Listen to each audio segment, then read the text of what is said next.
नमस्कार साथियों, मैं पवन कुमार हरियाणा और एग्ज़ाम्स के यूट्यूब चैनल में आपका हार्दिक स्वागत करता हूं। तो आज हम देखेंगे हरियाणा का मंत्रिमंडल, हरियाणा कैबिनेट के अंदर कौन कौन मंत्री हैं और किसके किसके पास कौन कौन सा मंत्रालय है। तो जल्दी से आप इस चैनल को सब्सक्राइब कर दीजिए, वीडियो को लाइक कर दीजिए। और अभी हम करने वाले हैं हरियाणा ऑल एग्ज़ाम्स के यूट्यूब चैनल पर। तो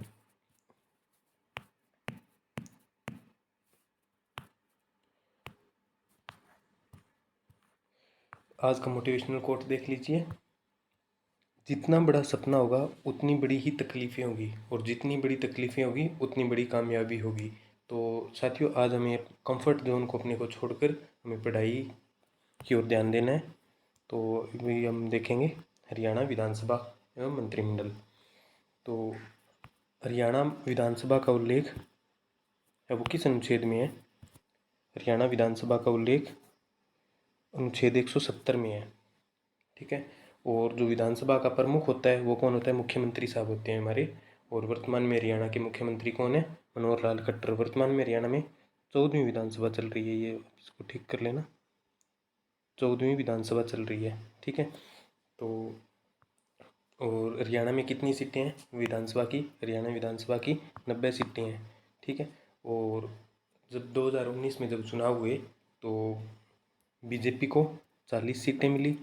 जजपा है जो जिनकी जो पार्टी है दुष्यंत चौटाला जी की पार्टी, उनको 10 सीटें मिली। और इंडियन नेशनल कांग्रेस को 31 सीटें मिली। ठीक है। और INLD जो अभय सिंह चौटाला जी हैं उनको 1 सीट मिली थी। उन्होंने भी किसान आंदोलन के समय अपनी सीट से इस्तीफा दे दिया था। वर्तमान में ये सीट खाली है, वैकेंट पड़ी है। और जो निर्दलीय थे, अन्य जो पार्टियां थी, उनमें से उनको 7 सीटें मिली थी। और हरियाणा लोकहित पार्टी को 1 सीट मिली थी। तो अभी हम इसको देख लेते हैं आगे। विधानसभा का हरियाणा विधानसभा का मुख्यालय कहाँ है? ये चंडीगढ़ में है। जो हरियाणा विधानसभा का मुख्यालय चंडीगढ़ में। इसका डिज़ाइन किसने तैयार किया था? जिस चंडीगढ़ का हम पढ़ते हैं कि ली कार्बूजियस, तो उसी ने ही हरियाणा विधानसभा है, इसका भी जो नक्शा है, डिज़ाइन है, वो तैयार किया था। ठीक है। और अब हम देख लेते हैं कि जो हरियाणा के अंदर जो सरकार बनी थी बीजेपी की, तो उनके पास 40 सीटें तो उनकी अपनी थी, और 10 सीटें उन्होंने ले ली थी JJP के साथ गठबंधन करके। और प्लस में जो निर्दलीय थे, 5 निर्दलीय उनके साथ हुए थे। तो इस प्रकार लगभग 55 सीटें के साथ उन्होंने अपनी सरकार बनाई थी। जो अन्य जो 2 और निर्दलीय वो भी हालांकि बीजेपी के समर्थन में ही है। ठीक है, सरकार के समर्थन में है। तो अब हम देख लेते हैं कि हरियाणा विधानसभा का अध्यक्ष कौन है। हरियाणा विधानसभा का अध्यक्ष या स्पीकर कहते हैं वो ज्ञानचंद गुप्ता जी हैं। ठीक है। और जो डिप्टी स्पीकर हैं, उपाध्यक्ष जी हैं, ये है रणवीर सिंह गंगवा। ये इनका विधानसभा क्षेत्र है, नड़वा गंगवा जी का। और जो सदन के नेता या पक्ष के नेता, जैसे आपको पता है कि वो तो मुख्यमंत्री होते हैं। तो मुख्यमंत्री कौन है? हमारे मनोहर लाल खट्टर है, वही बीजेपी की ओर से हैं। और विपक्ष में नेता प्रतिपक्ष है हमारे भूपेंद्र सिंह हुड्डा, ये इनकी पार्टी है इंडियन नेशनल कांग्रेस, उस पार्टी की ओर से ये विपक्ष के नेता है। और उप मुख्यमंत्री दुष्यंत चौटाला जो कि 6वें नंबर के उप मुख्यमंत्री बने हैं। और हरियाणा में टोटल 6 मुख्यमंत्री बन चुके हैं। एक तो दुष्यंत चौटाला जो कि 6वें बने हैं। और ठीक है। और जो प्रोटेम स्पीकर होता है ना, ये डॉक्टर रघुवीर सिंह जी का अध्ययन है। ये क्या है? विधायकों को शपथ दिलाते हैं। जैसे आपने सुना है कि मंत्रियों को और मुख्यमंत्री को, इनको राज्यपाल शपथ दिलाते हैं, गवर्नर राज्यपाल दिलाते हैं। और वर्तमान में हरियाणा के राज्यपाल कौन है? बंडारू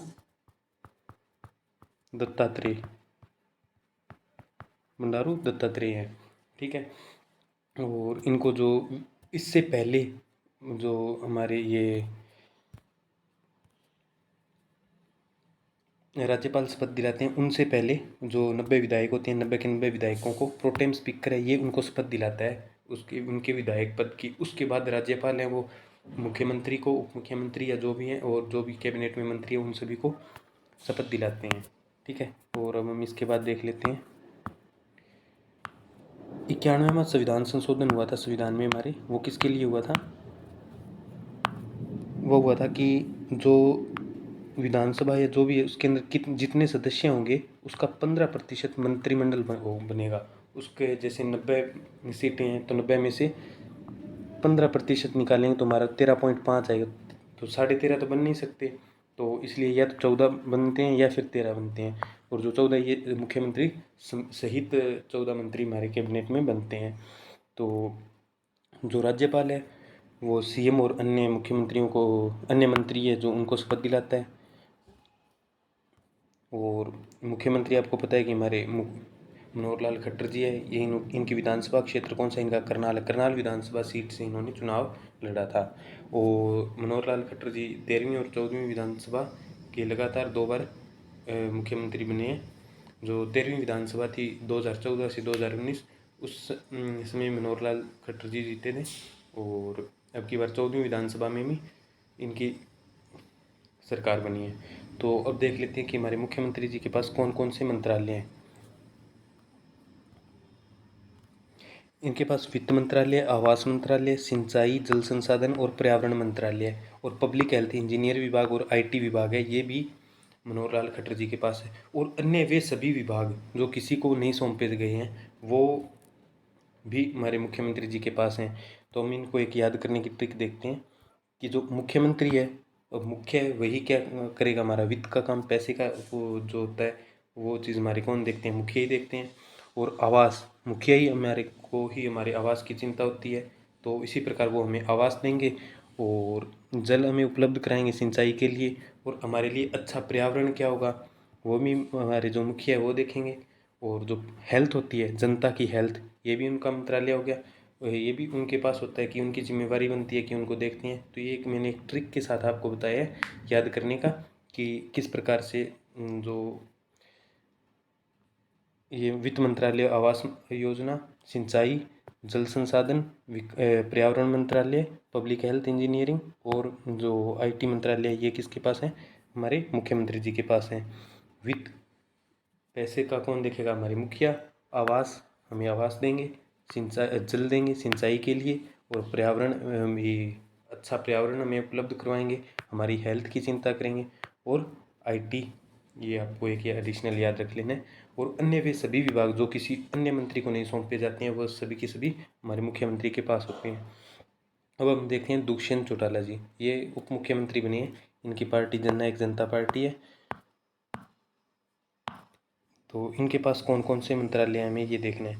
तो इनका विधानसभा क्षेत्र है उचाना कलां जींद, ठीक है, जींद के उचाना से इन्होंने चुनाव लड़ा था और ये हमारे 6वें उप मुख्यमंत्री बने हैं, ठीक है। और इनके पास कौन कौन से मंत्रालय है अभी ये देख लेते हैं। इनके पास राजस्व मंत्रालय, आपदा मंत्रालय, आपदा प्रबंधन का मंत्रालय, और आबकारी और कर, विकास एवं पंचायत, उद्योग एवं वाणिज्य, सार्वजनिक निर्माण, खाद्य नागरिक आपूर्ति, उपभोक्ता मामले, श्रम रोजगार, नगर विमानन, पुनर्वास और चकबंदी, ये इनके मंत्रालय हैं। आप जल्दी से देख लीजिए, मैं इनको एक ट्रिक के साथ याद करवा दूंगा। जो राजा होगा वो क्या करेगा, हमें आपदा से प्रबंध करेगा, वो आपदा मतलब प्रबंधन से जैसे कोई आपदा एक तो उसके बचाव के कार्य करेगा, तो वो करेगा मतलब कर, ठीक है। और क्या करेगा, हमारी पंचायतों का विकास करेगा, पंचायतों का विकास करेगा। पंचायतों का विकास कैसे होगा, उद्योग लगेंगे तो होगा, उद्योगों वाणिज्य आ गया। जब उद्योग लगेंगे तो सार्वजनिक निर्माण होता है, वो तो एक सरकारी काम होता है, एक हिसाब से देखते हैं कि पंचायतें होगी ये सब, ये एक सार्वजनिक हो गया, ये जनता के लिए हो गया, ठीक है। और इसी के साथ साथ जब सार्वजनिक निर्माण हो जाएगा, उद्योग लग जाएंगे तो हमारे सब नागरिकों को खाद्य की आपूर्ति हो जाएगी। और खाद्य की आपूर्ति होगी तो वो श्रम करेंगे, रोजगार करेंगे, मतलब कि जो श्रमिक है वो अपना काम करेंगे और वो रोजगार के लिए जाएंगे। और उसके बाद वो पैसा कमाएंगे तो वो उनके पास क्या हो जाएगा, आप इसको नगर विमानन को इस तरह से याद कर लेते हैं कि वो विमान में सफ़र करेंगे। विमान में सफ़र करेंगे तो इसका मतलब हो गया पुनर्वास, वही एक जगह से दूसरी जगह जा रहे हैं, ठीक है, उन्होंने क्या कर लिया, पुनर्वास। तो इस तरह से हम, और एक इनका आ गया चकबंदी, ठीक है। तो आप देख सकते हैं कि इस प्रकार हमने एक ट्रिक के साथ याद कर लिया राजा हमें राजा हमें आपदा से बचाएगा और आपदा से बचाएगा उसके लिए प्रबंध करेगा बचाने का, कर हो गया। और पंचायतों का विकास करेगा, विकास एवं पंचायतें, पंचायतों का विकास कैसे होगा, जब उद्योग लगेंगे, जब उद्योग लगेंगे तो सार्वजनिक निर्माण होगा, और जब सार्वजनिक निर्माण हो जाएगा, उद्योग लग जाएंगे, तो सभी नागरिकों को खाद्य की जो व्यवस्था है वो ढंग से हो जाएगी, और खाद्य आपूर्ति एवं उपभोक्ता मामले मंत्रालय हो जाएगा। फिर जो श्रमिक है उनको रोजगार मिलेगा, कहाँ से, जब उद्योग लगेंगे, उद्योगों से श्रमिकों को रोजगार मिलेगा, और इस प्रकार वो जो है विमान से सफ़र करेंगे और एक जगह अपना निवास बनाएंगे, पुनर्वास। तो इस प्रकार हमने इनका जो मंत्रालय थे इनके अधीन वो हमने देख लिए। अब जब जो कैबिनेट मंत्री थे वो हमारे कितने बने थे, 6 मंत्री बने थे। कब, 14 नवंबर 2019 को 6 कैबिनेट मंत्री और 4 राज्य मंत्रियों ने, टोटल 10 मंत्री हो गए, इन्होंने शपथ ली थी। तो हम ये देख लेते हैं कि कौन कौन से मंत्री बने थे और किन किन के पास कौन कौन सा मंत्रालय है। तो 6 कैबिनेट बने थे, जिनमें से नंबर 1 पे देख लेते हैं हम अनिल विज जी को। इन्होंने शपथ कब ली थी, 14 नवंबर 2019 को।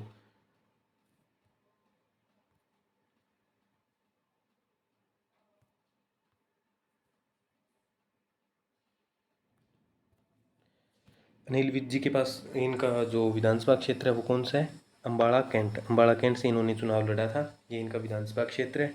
और ये लगातार 6 बार विधायक बन चुके हैं इसी सीट से। ये कितनी बड़ी बात है कि एक ही जो व्यक्ति है वो लगातार 6 बार एक ही क्षेत्र में चुनाव जीत रहा है, ठीक है। और इसके बाद इनके पास देख लेते हैं कौन कौन से मंत्रालय हैं। ये भारतीय जनता पार्टी से हैं, और इनके पास गृह मंत्रालय, ये होम मिनिस्टर हैं, ठीक है। और जो स्थानीय चिकित्सा है, जो स्थानीय चिकित्सा का मंत्रालय है, और मेडिकल शिक्षा ये भी इन्हीं के पास है। रिसर्च वगैरह हुई वो भी इन्हीं का डिपार्टमेंट है, वो भी इनके अंदर है। आयुष मंत्रालय भी हमारे होम मिनिस्टर जी अनिल विज जी के पास है। और साइंस एंड टेक्नोलॉजी विभाग और तकनीकी शिक्षा ये मंत्रालय भी अनिल विज जी के पास है।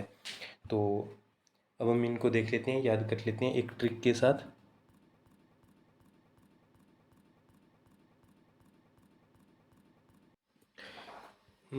देखिए इसके अंदर जो हमारे गृह मंत्रालय वो अनिल विज जी के पास, और जो घर का मुखिया होगा वो हमारे स्वास्थ्य का ध्यान रखेगा, इसलिए चिकित्सा, मेडिकल और उनके रिसर्च पर काम होगा। और तकनीक आजकल बड़ी टेक्निकल चल रही है, तो उन चीज़ों से हम याद रख सकते हैं कि एक तकनीकी जो शिक्षा है इसके साथ होगा, ठीक है। तो हमारे जो स्वास्थ्य मंत्री और गृह मंत्री कौन हो गए, अनिल विज जी, ठीक है। इसके बाद हम देख लेते हैं कंवरपाल गुर्जर, इनका विधानसभा क्षेत्र है जगाधरी, इनका विधानसभा क्षेत्र है जगाधरी। और ये जो बीजेपी से हैं, इनकी पार्टी बीजेपी है, और इनके पास है शिक्षा, वन, पर्यटन, संसदीय कार्य और आतिथ्य विभाग। जो हमारे इसमें से मेन मेन आप याद रख लीजिए, ये शिक्षा, वन, पर्यटन और संसदीय कार्य के मंत्रालय मंत्री कौन है, हमारे कंवरपाल गुर्जर। जैसे शिक्षा, वन, पर्यटन, संसदीय, तो आपको याद रखने पड़ेंगे कि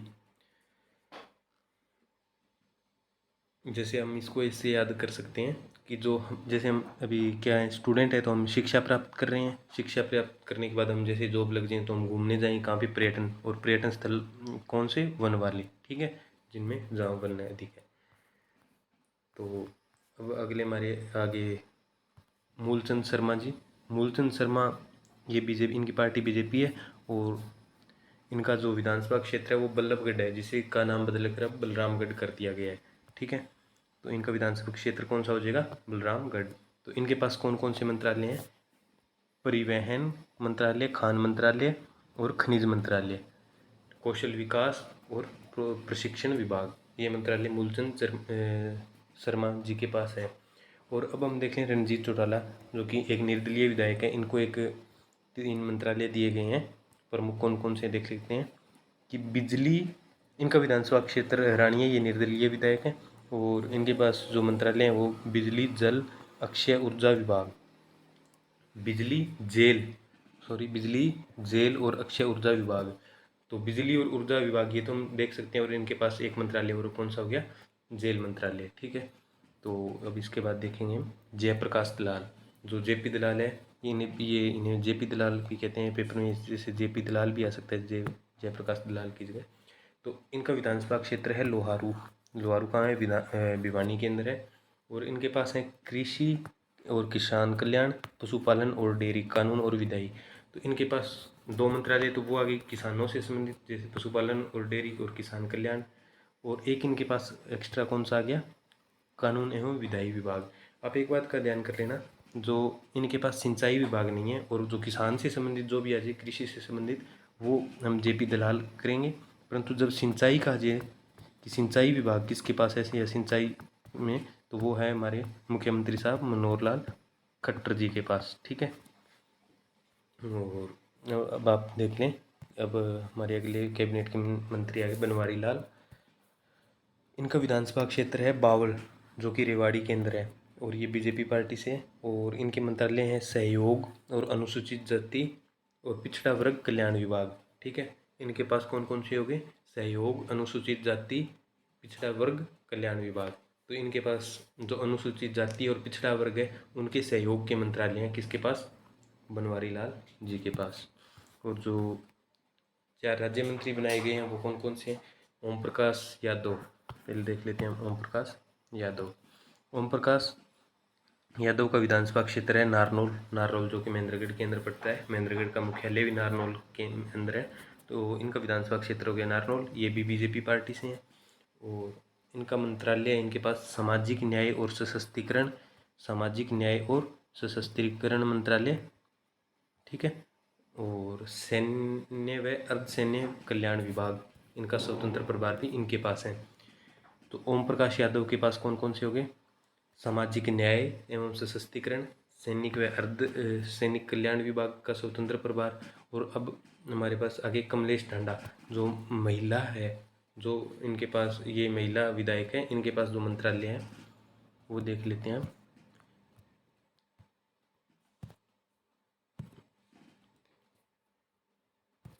जो कमलेश ढांडा है, इनका जो विधानसभा क्षेत्र है वो कलायत। कलायत कहाँ पे है? कैथल में। ठीक है। ये इनके पास इनका विधानसभा क्षेत्र है और इनके मंत्रालय हैं। महिला है तो इनके पास महिला और बाल विकास का आ जाएगा। सबसे इम्पोर्टेंट तो आप ये याद रख लें कि महिला है तो महिला के पास महिला का, और जो बच्चों का विकास, उनका जो मंत्रालय है वो उनके पास है, कमलेश ढांडा के पास। और अभिलेखागार, जो भी अभिलेखन का कार्य है, उनके जो विभाग है उनके वो किसके अंदर है? कमलेश ढांडा के अंदर। ठीक है। जैसे आप देख लेते हैं कि राइटिंग में वगैरह जो इन एक्टिविटीज़ में महिलाएं आगे होती है तो उस हिसाब से हम याद कर लेंगे। और नेक्स्ट आ गया अनूप दानक जी। इनका क्षेत्र है, विधानसभा क्षेत्र है उकलाना से हैं। ये जननायक जनता पार्टी से हैं। जेजेपी की जो मंत्री हैं उनमें है ये। ठीक है। ये जेजेपी इनकी पार्टी है और ये इनका विधानसभा क्षेत्र उकलाना है। और इनके पास एक तो स्वतंत्र प्रभार है आर्कियोलॉजिकल विभाग और म्यूजियम का, इनके पास स्वतंत्र प्रभार है। श्रम और रोजगार विभाग है, ये जो हमारे उप मुख्यमंत्री के पास ये मंत्रालय श्रम और रोजगार, उनके साथ इनको एक मंत्रालय दिया गया है, वो है श्रम और रोजगार विभाग का। और जो संदीप सिंह है, संदीप सिंह को आपको पता ही है कि भारतीय हॉकी टीम के पूर्व कप्तान रहे हैं। तो इनका विधानसभा क्षेत्र है पेहोवा। और इनके पास है खेल और युवा मामले, ये खिलाड़ी थे हॉकी के, तो इनके पास खेल और युवाओं का मामला दिया गया। और प्रिंटिंग और स्टेशनरी जो विभाग है वो भी संदीप सिंह के पास है। और इनके जीवन पर एक मूवी बनी है जिसका नाम है सूरमा। ठीक है। जो आप पेपर में क्वेश्चन आ जाए कि संदीप सिंह जी जो हमारे खेल मंत्री है, इनके जीवन पर कौन सी फिल्म बनी है, तो वह है सूरमा। ठीक है। तो आप इसको याद कर लें। दोस्तों, मैंने आज हरियाणा के जो कैबिनेट में जो मंत्री थे मैंने वो करवा दिए। तो आप हमारे अगली वीडियो में हम हरियाणा के मुख्यमंत्रियों की चर्चा करेंगे कि पहला मुख्यमंत्री कौन था और जो वर्तमान में कितने मुख्यमंत्री हुए हैं कुल टोटल, और उनका कार्यकाल क्या रहा, उनके समय में कौन कौन राज्यपाल थे। तो ये मुख्यमंत्री और राज्यपाल का हम टॉपिक हम अगली वीडियो में करेंगे। तो आप इस वीडियो को, अगर आप ये वीडियो आपको अच्छी लगी हो तो आप इस वीडियो को लाइक करें, शेयर करें, और हमारे चैनल हरियाणा ऑल एग्ज़ाम्स का यूट्यूब चैनल है, इसको सब्सक्राइब करें। धन्यवाद।